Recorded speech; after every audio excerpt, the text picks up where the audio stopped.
ស្មារតីសាមគ្គីជាតិរបស់ពលរដ្ឋខ្មែរដែលមកចូលរួមបរិច្ចាគឈាមយ៉ាងផុសផុលនៅក្នុងការជួយសង្គ្រោះអាយុជីវិតជនរងគ្រោះជាពិសេសជួយសង្គ្រោះដល់វីរៈកងទ័ពជួរមុខដែលកំពុងប្រឈមនឹងការរងគ្រោះដោយទង្វើឈ្លានពានរបស់យោធាថៃ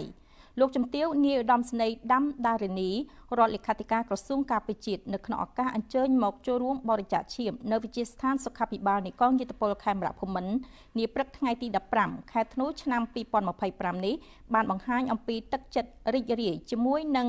មោទនភាពជាតិជាខ្លាំងដោយបានឃើញស្មារតីសាមគ្គីជាតិរបស់ប្រជាពលរដ្ឋខ្មែរនៅគ្រប់មជ្ឈដ្ឋានបានមកចូលរួមបរិច្ចាគឈាមយ៉ាងផុសផុលដែលបង្ហាញឲ្យឃើញអំពីចលនាស្នេហាជាតិស្រឡាញ់ជាតិដើម្បីជួយសង្គ្រោះអាយុជីវិតមនុស្សជាពិសេសដើម្បីជួយសង្គ្រោះដល់អាយុជីវិតវីរៈកងទ័ពនិងជនស៊ីវិលដែលប្រឈមនឹងការរងគ្រោះពីទង្វើឈ្លានពានរបស់យោធាថៃមកលើព្រះរាជាណាចក្រកម្ពុជានាពេលបច្ចុប្បន្ននេះ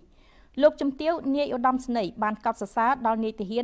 នរងក៏ដូចជាប្រជាពលរដ្ឋកីឡាករកីឡាការិនីសិល្បករសិល្បការិនីសិស្សនិស្សិតប្រជាពលរដ្ឋដែលបានមកចូលរួមបរិច្ចាគឈាមនៅថ្ងៃនេះប្រមាណ 1000 នាក់ដែលស្ដែងឲ្យឃើញ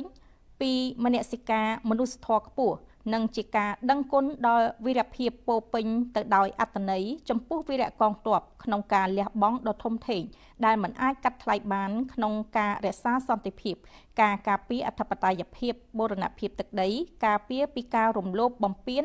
ពីពួកចោរឈ្លានពានតាមពិតទៅថ្ងៃនេះយើងទាំងអស់គ្នាជានាយទាហានរងពលទាហានក៏ដូចជាបងប្អូនប្រជាពលរដ្ឋសិស្សនិស្សិតដែលស្ម័គ្រចិត្តគឺក្នុងការបរិច្ចាគឈាមនេះគឺបង្ហាញពីស្មារតីមនសិការស្នេហាជាតិស្នេហាមាតុភូមិហើយជាពិសេសគឺសម្រាប់ជូនដល់វីរៈកងទ័ពដែលឈរជើងនៅជួរមុខ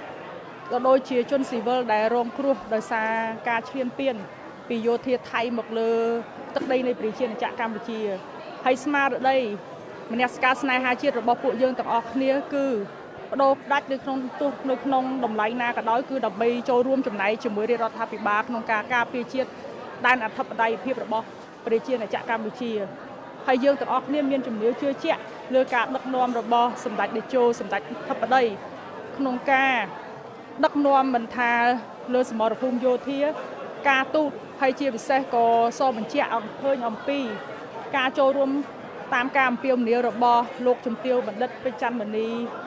ហ៊ុនម៉ាណែតស្ត្រីទី1នៃប្រជាណាចក្រកម្ពុជាដែលបានអំពាវនាវឲ្យប្រជាពលរដ្ឋកម្ពុជាចូលរួមបរិច្ចាគឈាមដើម្បីជួយដល់ជនរងគ្រោះវីរៈកងទ័ពវីរៈនគរបាលឬក៏ជនស៊ីវិលដែលអាចថាប្រឈមនឹងគេហៅថារងគ្រោះនៅក្នុងពេលការឈ្លានពានរបស់កងទ័ពយោធាសៀមមកលើទឹកដីនៃប្រជាណាចក្រកម្ពុជា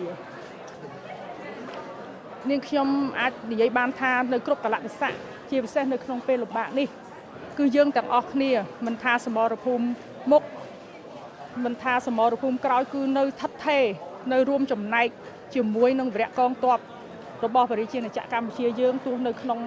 តម្លៃណាក៏ដោយគឺយើងទាំងអស់គ្នានៅរួបរวมគ្នាសាមគ្គីភាពគ្នាហើយជាកម្លាំងចិត្តដ៏មុតស្រួចជូនដល់វីរៈកងទ័ពដែលកំពុងលះបង់នៅកម្លាំងកាយចិត្តជាពិសេស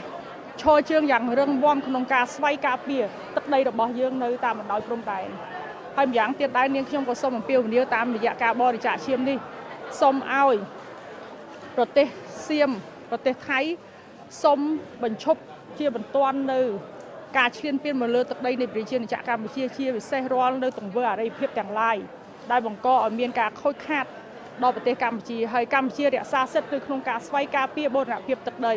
ហើយសូមឲ្យងាកមកគោរពនៅកិច្ចការព្រមព្រៀងសន្តិភាពនាថ្ងៃទី26ខែតុលាឆ្នាំ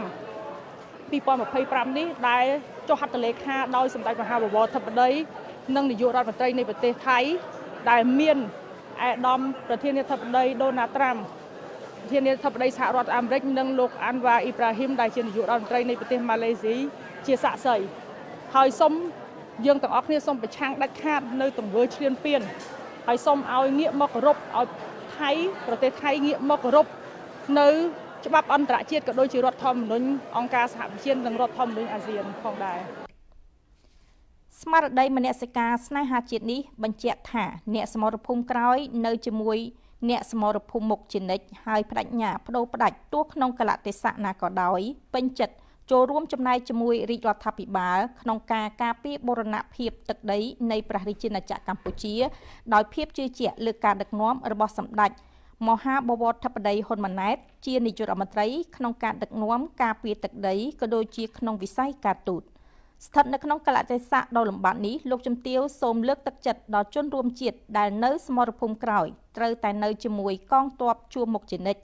ដោយខិតខំរួមសាមគ្គីភាពជាធ្លុងមួយដើម្បីជាកម្លាំងចិត្តដ៏មុតស្រួចក្នុងការគ្រប់គ្រងដល់វីរៈកងទ័ពជួរមុខដែលពួកគាត់កំពុងតែបដូរផ្ដាច់ការពារទឹកដីដ៏អង់អាចក្លាហានលះបង់កម្លាំងកាយទាំងកម្លាំងចិត្តនិងអាយុជីវិតឈរជើងយ៉ាងរឹងមាំវាយប្រយុទ្ធជាមួយនឹងសត្រូវឈ្លានពានទឹកដីនៅតាមបន្ទាត់ព្រំដែន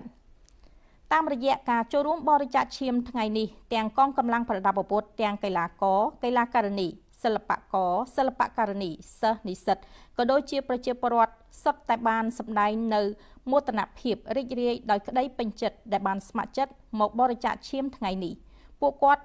យល់ថាឈាមមានសារៈសំខាន់ណាស់ការបរិច្ចាគឈាមរបស់ពួកគាត់មួយផ្លោកអាចជួយសង្គ្រោះអាយុជីវិតមនុស្សបានម្នាក់ជាងនេះក៏ជាការបង្ហាញពីចរន្តនៃសាមគ្គីភាពខ្មែរស្រឡាញ់ខ្មែរខ្មែរជួយខ្មែរបេះដូងខ្មែរឈាមខ្មែរសង្គ្រោះជីវិតខ្មែរពួកគាត់សូមលើកទឹកចិត្តដល់បងប្អូនប្រជាពលរដ្ឋគ្រប់មជ្ឈដ្ឋានចូលរួមបរិច្ចាគឈាមទាំងអស់គ្នាព្រោះការបរិច្ចាគឈាមមិនប៉ះពាល់ដល់សុខភាពនោះឡើយចាសម្រាប់ការបរិច្ចាគឈាមនៅក្នុងថ្ងៃនេះគឺមានការផ្ដល់ប្រយោជន៍ច្រើនណាស់សម្រាប់ជួយដល់អ្នកដែលរងគ្រោះដែលបានបូជាសាច់សសៀមស្រស់នៅក្នុងការពលិកម្មនៅក្នុងបូរណភាពទឹកដីជាពិសេសកងទ័ពរបស់យើងដែលគាត់បានបូជានៅទាំងបេះដូងនិងបូជានៅអាយុជីវិតរបស់គាត់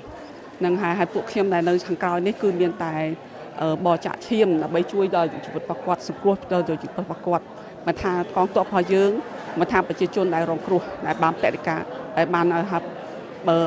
រងគ្រោះដោយការឈ្លានពាននិងយាយីពីកងទ័ពថាសៀមដែលបាន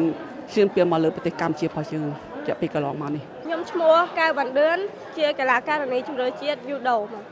មកពីខាងស្តាតអូឡ িম্প ិកដើម្បីបរិច្ចាគឈាមដល់វីរៈកងទ័ពយើងបង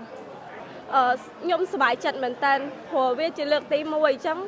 ហើយណាមួយបានបរិច្ចាគឈាមដល់បងវីរៈកងទ័ពយើងផងអញ្ចឹងសប្បាយចិត្តផងចាខ្ញុំចង់សូមអំពាវនាវដល់ប្រជាពលរដ្ឋយើងទាំងអស់ដើម្បីមកបរិច្ចាគឈាមឲ្យដល់វីរៈកងទ័ពយើងដែលនៅជួរមុខឬក៏ជួរក្រោយទាំងអស់គ្នាចាបងសម្រាប់ការបរិច្ចាគឈាមនេះគឺមានសារៈសំខាន់មែនទែនព្រោះថាអាចជួយជីវិតព្រោះថាពេលនេះគឺជាពេលដែលយើងបងប្អូនខ្មែររួបរวมគ្នាហើយជាការដឹកនាំរបស់លោកជំទាវបណ្ឌិតស្ត្រីទី1នៅក្នុងកម្ពុជារបស់យើងនេះគឺលោកជំទាវបណ្ឌិតពេជ្រច័ន្ទមនីចាដែលគាត់បានផ្ដួចផ្ដើមមកហើយនេះខ្ញុំមកតាមរយៈបងស្រីចាដំដារីដំដារនីចាក្រុមតារាយើងនឹងមានមកប្រហែលរូបដែរសម្រាប់ថ្ងៃនេះយើងមកដូចជា3 4នាក់បងចាព្រោះថាពួកគាត់គឺបរិច្ចាគសាមុនមួយសាហើយចាអញ្ចឹងគាត់ចន្លោះពេលហ្នឹងគឺគាត់បូមអត់បានអញ្ចឹងសម្រាប់ពួកខ្ញុំអាចបូមបានមកបូមពេលហ្នឹងតែម្ដងចាសម្រាប់នេះខ្ញុំនៅតែបន្តការបូមឲ្យតែថាយើងមកសុខភាពយើងគ្រប់គ្រាន់អាចបូមបានគឺនេះខ្ញុំនៅតែបូមបន្តទេព្រោះថាឈាមគឺគេហៅថាក្នុងកលៈទេសៈនេះគឺយើងមានអត្ថន័យមែនតើព្រោះថាយើងបានជួយប្រទេសជាតិរបស់យើងបានច្រើនមែនតើចាសម្រាប់ខ្ញុំមានអារម្មណ៍រំភើបបានន័យថាក្នុងនាមយើងជា